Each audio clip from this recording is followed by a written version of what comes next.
Thế nhá, đấy.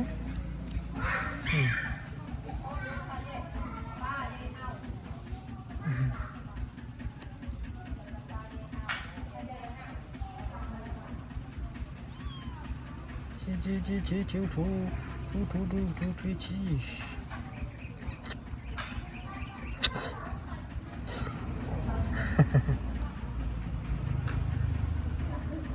Dạ, cái gì? Rồi xưa này.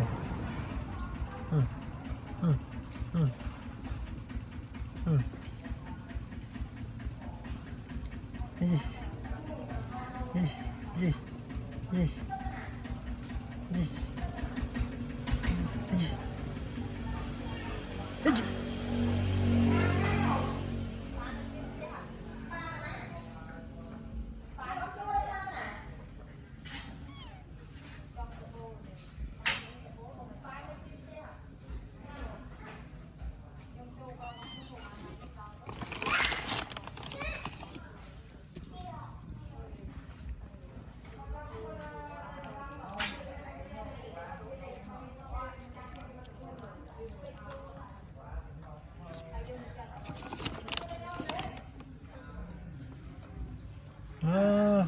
Im nào chi chu.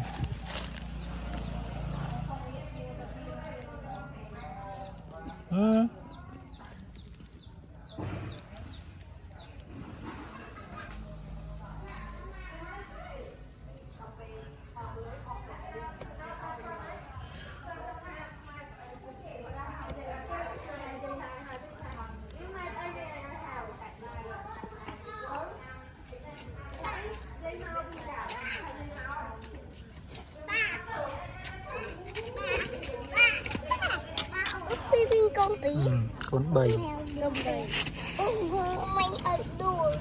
Thơ bây giờ bị khám lâu rồi. Chắc không thơ bây giờ. Bị khám này lâu rồi. Rồi mày bị ôn dùm phát ba mồi. Cái đá dùm phát ba mồi. Một trong đây ấy. Con bia. Dùm phát bố mồi. Dùm phát bố mồi mà. Mèo nhom. Ba mèo mẹ dâu tu. Mình là cái trò. Vô mai biết nâng vô mai biết. Ba mình tạo. Con đi xa đó nè. Con biết ai.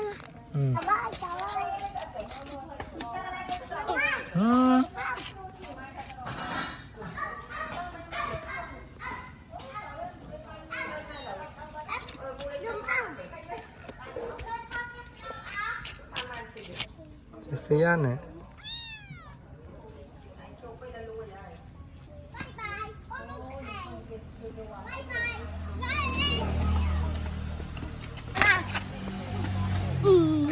Bây giờ thì khám lâu ơi.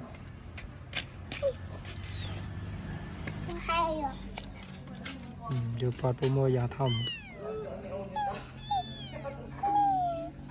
Vì biết hạ ồn nhỉ. Vì chẳng cái lạnh ồn.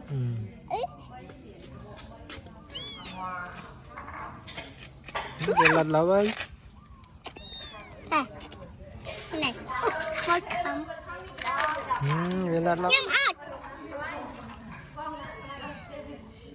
Nhâm ấm nè.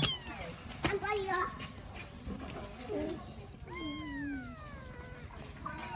Vì cái lạnh ồn nhỉ.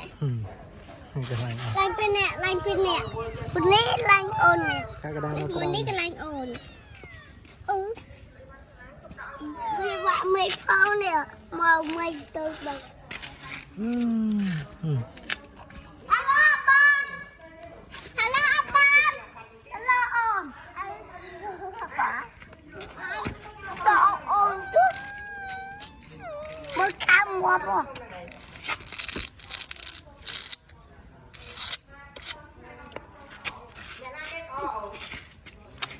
Có mai ba.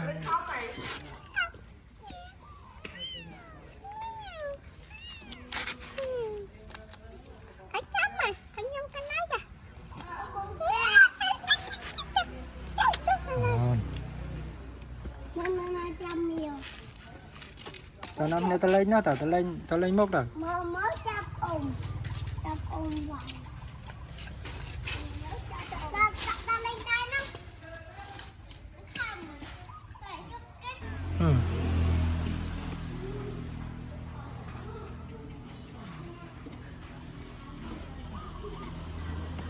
đây bán này nè mới nó in nó mới bị phụt lốp kháng kéo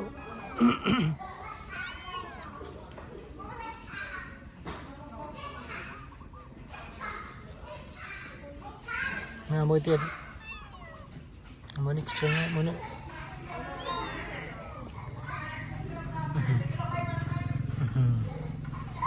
chú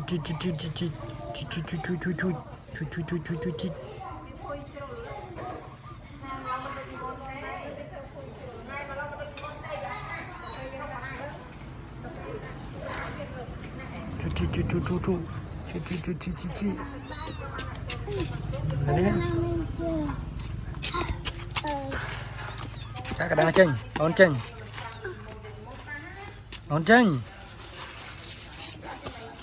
anh mà cứ thăm qua bộ bà trời con mau ra không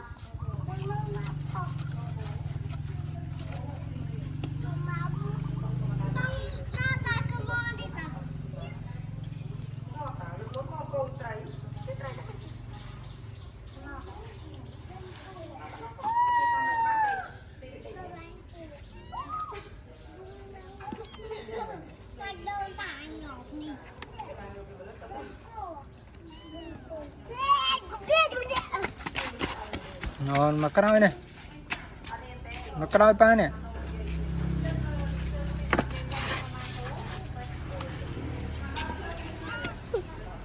liệu mèo ồn đi mèo ồn nhiều thế này đi mèo ồn đi mèo ồn đi mèo ồn đi mèo ồn anh đi mèo ồn thòng thùng cái thòng bỏ nó ăn nhiều bỏ đành nhiều tao tấm một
nhắm ra nhắm tao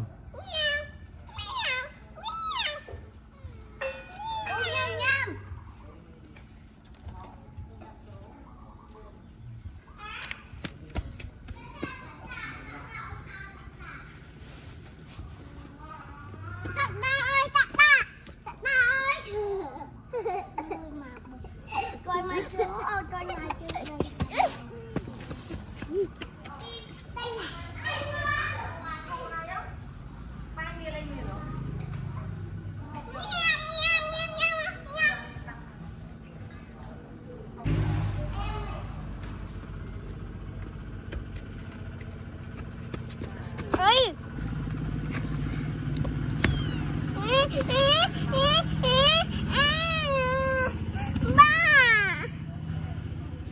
hay rồi tham mơ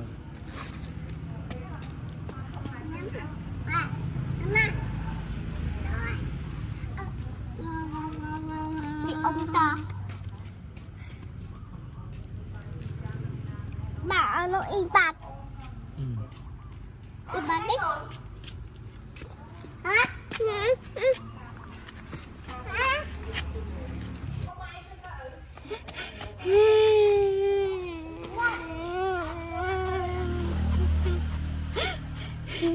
ở tại nhà bài thôi bà với cam nó với cam crop lâu rồi tôi pe chắc nam lâu